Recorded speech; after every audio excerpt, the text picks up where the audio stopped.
Le ramadan est un festin pendant tout un mois, qui pour une raison quelconque est appelé un jeûne. Au cours du ramadan, les musulmans inversent essentiellement l'horaire jour et nuit, que la plupart de la population mondiale suit normalement. De nombreuses personnes à travers le monde prennent normalement leur dernier repas le soir au dîner, disons 6 heures du soir. Puis ils mangent à nouveau au petit déjeuner, disons 6 ou 7 heures du matin. Donc, il y a un intervalle de 12 ou 13 heures entre les repas. Diriez-vous que toutes ces personnes jeûnent? Non, parce qu'ils mangent. Mais pendant le ramadan, les musulmans inversent cela et vont dans une extrême boulimie.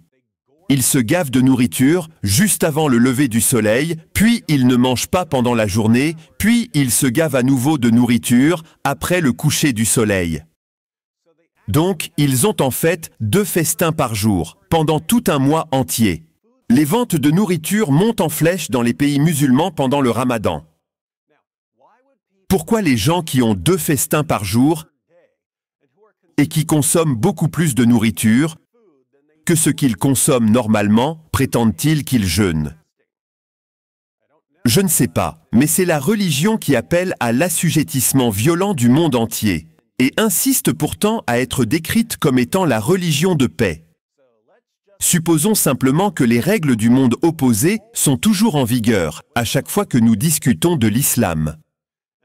Un problème persiste avec les pratiques musulmanes de base, comme le festin du ramadan. C'est que tout le monde dans la société est censé se conformer, au moins extérieurement, à la pratique. De sorte que chaque année, des rapports émergent, faisant état de personnes arrêtées pour avoir mangé pendant le ramadan. Nous examinerons un exemple. Maroc World News rapporte. La Direction générale de la sécurité nationale du Maroc a arrêté environ 80 personnes mercredi, dans un café du boulevard Hanfa à Casablanca, pour avoir mangé en public pendant le mois sacré du Ramadan. Selon les rapports des médias locaux, parmi ces nombreuses personnes arrêtées sont des adolescents des écoles internationales des environs. Les vidéos partagées sur les réseaux sociaux montraient des dizaines de jeunes devant les caméras avec des visages floutés dans des véhicules de police. Les habitants interrogés par les médias locaux ont déclaré que la propriétaire du café est une femme chinoise et qu'ils ont déjà déposé plusieurs plaintes contre le café en raison de la musique forte constante et des odeurs de cigarettes, mais que rien n'a été fait. Une personne a la liberté de choisir, de pratiquer ou non le jeûne pendant le ramadan. Cependant, cela ne devrait pas être fait publiquement, par respect pour nous tous qui jeûnons. Ce qu'un résident a dit aux médias locaux. Vous devez aimer la définition de la liberté ici. Oui, vous avez la liberté de manger ou de ne pas manger, mais seulement si vous cachez ce que vous faites. Vous ne pouvez pas manger en public, parce que cela rendrait la tâche plus difficile, pour ceux d'entre nous qui festoyons 2 fois par jour. Nous nous gavons de nourriture avant le lever du soleil, et nous ne pouvons nous gaver de nourriture à nouveau jusqu'au coucher du soleil. Ne nous mettez donc pas mal à l'aise en nous laissant vous voir manger entre nos 2 festins quotidiens. Rompre publiquement le jeûne avant la prière du coucher du soleil du Maghreb, au Maroc, peut entraîner des amendes allant jusqu'à 6 mois de prison. L'article 222 du Code pénal punit les gens qui sont identifiés comme musulmans et qui rompent ostensiblement le jeûne dans un lieu public pendant le ramadan, sans bénéficier de l'une des exceptions autorisées par l'islam. Cet incident n'est pas une première au Maroc. Chaque ramadan s'accompagne de rapports, selon lesquels la police a arrêté des rompeurs du jeûne, en public, à travers tout le pays. Manger en public et boire pendant la journée du ramadan a longtemps été un débat récurrent dans le pays. Cet article continue, le lien est dans la zone de description. Mais je voulais lire une partie d'un article de suivi qui explique un peu plus le raisonnement. Les arrestations ont relancé un débat autour de la loi interdisant de manger en public, avec de nombreux activistes appelant à l'abrogation de la loi. L'article 222 du Code pénal interdit de rompre le jeûne en public sans raison valable pour les personnes identifiées comme musulmanes. Les partisans de la loi citent le statut du Maroc comme pays islamique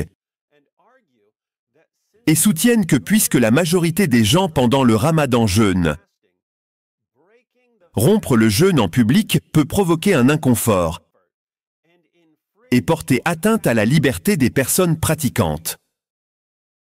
Notez, si vous mangez en public pendant le ramadan, vous portez atteinte à la liberté des musulmans pratiquants qui ne mangent pas entre leurs festins. Comment empiétez-vous sur leur liberté en mangeant? Vous ne les faites pas manger. Alors comment empiétez-vous sur leur liberté? Ces gens semblent vraiment penser que la liberté signifie la liberté de ne jamais voir quelque chose que vous n'aimez pas ou que vous n'aimerez pas voir. Donc les autres personnes ont seulement la liberté, disons la liberté de manger. Tant que cela n'interfère pas avec votre liberté de ne jamais voir quelque chose que vous n'aimez pas ou que vous ne voulez pas voir. Et c'est là le cœur de la charia. La charia ne consiste pas seulement à couper les mains ou à exécuter des apostates. La charia implique la prière, le jeûne et toutes sortes de pratiques. Mais il y a toujours un effort pour appliquer ces règles, même celles concernant les pratiques religieuses de base, aux musulmans qui ne veulent pas les suivre et aux non-musulmans. C'est très différent des règles des autres religions. Les règles du christianisme sont pour les chrétiens. Et dans le Nouveau Testament, si vous ne voulez pas suivre les règles du christianisme, la réponse de l'Église est « Voici la porte de sortie, utilisez-la ». Mais dans l'islam, les règles sont d'être imposées à tout le monde, dans le monde entier. Et si vous avez un problème avec cela, si vous dites « Je ne suis pas votre religion, je ne suis pas votre livre, je ne suis pas votre prophète, je ne veux donc pas que vos règles me contrôlent », vous êtes en quelque sorte la personne qui viole leurs droits. Leur droit de ne pas être blessés, de ne pas voir quelque chose qu'ils ne veulent pas voir. Et si vous regardez tout cela depuis un pays non musulman et que vous y réfléchissez en disant « Nous ne pouvons jamais permettre à ces absurdités de prendre le contrôle de notre société », vous êtes en quelque sorte celui qui est intolérant. Bienvenue dans le monde opposé.